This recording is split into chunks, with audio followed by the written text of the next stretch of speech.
はい、今回は1990年に F1 に進出したスバルエンジン、スバルコローニの話をしたいと思います。先に結果を言ってしまうと、このスバルとコローニの組み合わせは結果を出すことができませんでした。数戦参戦しただけで終わってしまいました。それよりも見ていきたいのは、どうしてこの時スバルが F1 に出てきたのかっていうことと、この時のスバルは全然お金を持っていないはずなので、なんで F1 に出るお金が出せたのか、どんな狙いがあったのかっていうのを見ていきたいと思います。経営不振で日産の傘下にあったスバル、やっとレガシーを WRC に送り込もうというタイミングでF1 に参戦した理由は、お金は、この当時のスバルというのは日産の傘下にありました。スバルの工場で日産の車を作らせてあげたりとか、何しろスバルっていうのは日産からの支援なしでは会社が成り立たないという状態でした。なんでかっていうと車が全然売れなかったからですね。で、やっと売れるレガシーという車ができて WRC に出ようかなっていう時になぜか F1 にも出てきました。どうしてなんでしょう。この当時スバルの STI 常務だった成田さんがこう言ってます。STI 設立の話とは別に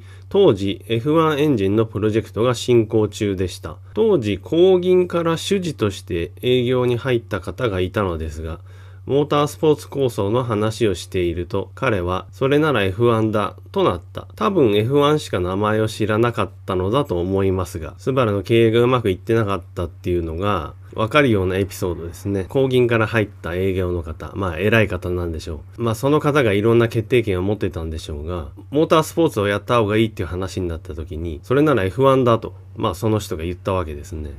で、成田さんが言うには多分 F1 しか知らなかったんだろうと。逆説的に言えば、モータースポーツを知らない銀行屋さんでも、F1 の名前は知っているということで、これはマーケティング的に見逃せないポイントではある。今となっては記憶が定かでないのですが、必ずしも F1 というわけじゃなくて、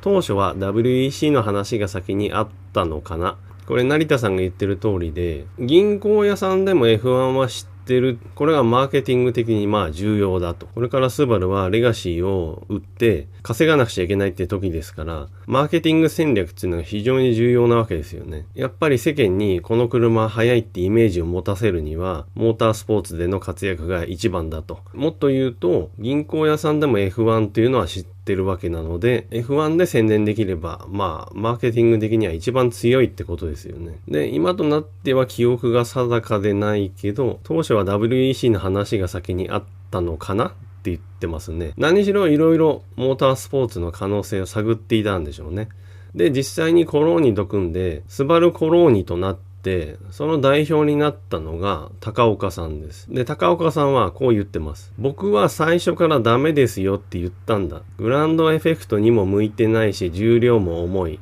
そういう意味で嘘ばっかりだった。あのエンジンは大きくて重いし、ボクサーではなく180度 V12 だしね。この高岡さんの言葉からいろんなことがわかりますね。会社が強引に物事を進めたのかなという感じがします。実際に使うこの水平対向12気筒エンジンはグランドエフェクトにも向いてないし重いと。このエンジンは優れてるみたいな宣伝文句が嘘ばっかりだって言ってるわけですね。で、エンジンのことをすごい正確に言うと、これボクサーエンジンじゃないんですね。180度 V12 エンジンなんですね。スバルとしてはね、水平対向ってことを世にアピールしたいわけですから、水平対向エンジンって言ってましたけど、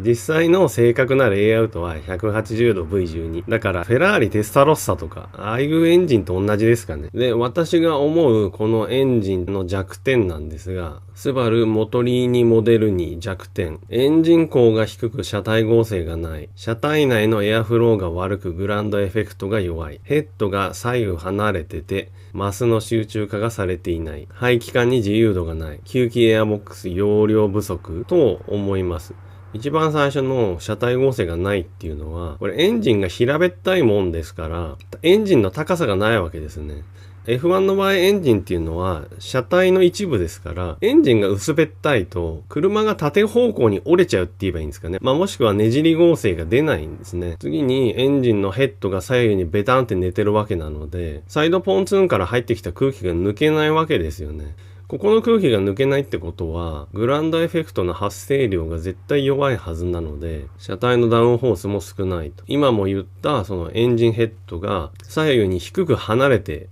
配置されてるわけなので、重たいものが左右の遠くにあるわけですね。マスの集中化もされてないと。で、エンジンヘッドが低いせいで、エキゾーストパイプにも設計の自由度がないんですね。この写真だとちょっと分かりづらいんですけど、エンジンから出てほとんど直角に真後ろに曲がって排気してるだけみたいな、すごい苦しそうな排気管のデザインをしてます。あとさらに言うと、エアボックスの容量がないんじゃないかなと思いますね。この写真見ての通り、左右にエンジンの空気を取り入れるインテークが生えてますよね。これスバルって書いてあるやつですね。本当は他の F1 のマシンってドライバーの頭の上から空気が入って、エアボックスに空気が溜まって、で、真上からエアファンネルに空気が送られる形になってますよね。あのエアボックスの容量にも意味があって、あそこに空気が溜まることによってトルク特性が安定したりとか、急にアクセルを開けた時に空気の容量を賄ってくれるはずなので、この水平対向エンジンのレイアウトだと全然エアボックスの容量がないので、トルク特性とかが悪いはずなんですよね。なので私から見ても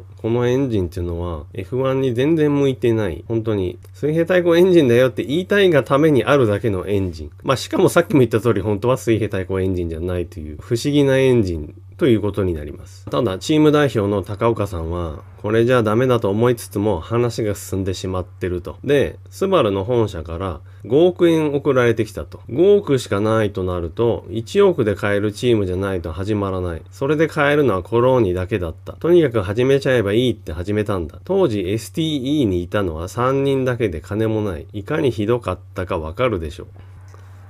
かなり無茶苦茶な状態ですね。予算は5億円だと。それで買えるチームはコローニしかないと。確かにそうでしょうね。で、会社として F1 やれっていうもんだから、もうじゃあ始めちゃえばいいや。始めたと。で、STE っていうのはこれ多分スバルテクニカヨーロッパですね。だからヨーロッパに駐在してたのは3人しかいないってことですよね。だけど F1 を始めてしまったと。コローニと一緒にやってるとはいえ、スバルの人は3人しかいない。そんなひどい状態だったんですね。さすがにそれは知りませんでした。ちょっと技術的な話をすると、90年スバルコローニレーシングは89年型のコローニ C3 のリアにサブフレームを追加してスバル元織モデル2を搭載。そこに実装テスト用に作られたミナル D 製6速ギアボックスを組み合わせた C3B を製作。開幕戦アメリカでは1周もアタックできず、サンマリノでは予備予選5位を記録したものの、どうやって車を作ったかっていうと、前年のコローニの車体に、後ろはサブフレームを追加して12気筒エンジンを積んだと。これはおそらくエンジンが薄べったくて形が合わないとか、そういったことを補うためにサブフレームを追加したということなんだと思います。で、面白いのが、ミナル D 製のギアボックスってここに書いてますけど、実はコローニと組むって決まる前に、一回ミナル D の車に積んでテストしてるんですよね。その時にミナルディがこの12気筒エンジンを積むために新しいギアボックスを作ったんですね。で、それを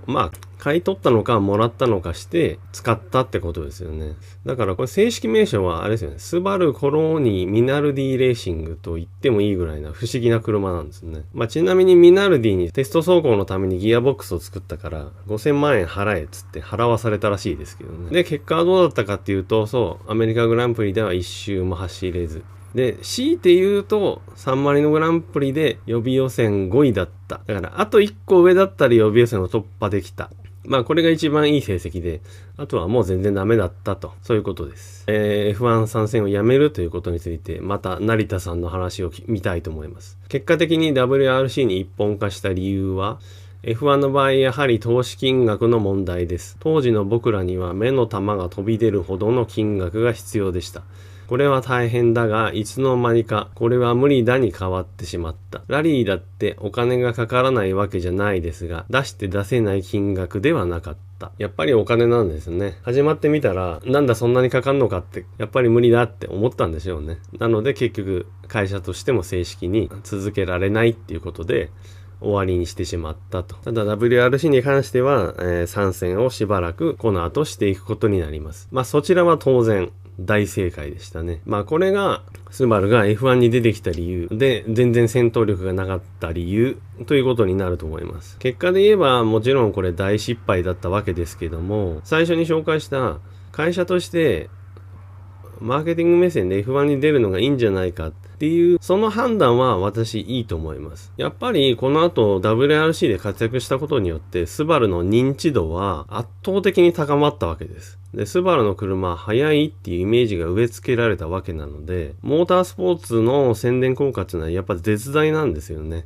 なので F1 の活動そのものは失敗でしたけど、F1 みたいな世界中で目立つモータースポーツに出場して宣伝効果を出したいっていうその狙いは、とても良かったと思います。だけど行き当たりばったりみたいな感じで参戦しちゃったので、もうむちゃくちゃな状態で全然速くなかったということのようです。F1 に関してのお話はここまでです。で、次回面白いネタありましたら、動画作りますので頑張ります。はい、応援よろしくお願いします。